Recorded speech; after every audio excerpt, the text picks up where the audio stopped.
Sorry na natin. Ikakat na lang natin. Yeah. Hello, highlighters. It's Leo here and I'm here at Signal Play Micro Drama with Vito!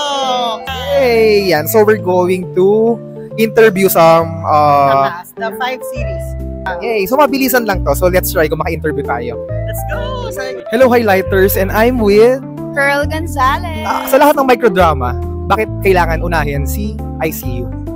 Naku, kasi ano siya, marami siyang plot twist actually. And hindi lang siya basta-basta thriller.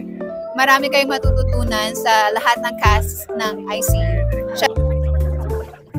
Today we're going to play this that is short, spicy, and super fast. It's like the newest content, Signal Play, which is a micro drama. May mga tanong ako dito, about 15 questions, pero para siyang fast talk video boy. Sasagutin niyo lang siya ng micro, big, or small. So pag heartbroken ka, anong gusto mong panoorin? Micro, big, or small? Micro big.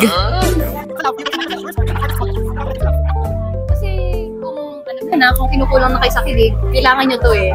Tapos kung nandito na lahat, kilig, drama, comedy, so ano ba bang hahanapin nyo? Siguro. Sa tinapay, nandun na lahat ng ingredients. Yeah, inaban natin kaya night, diba?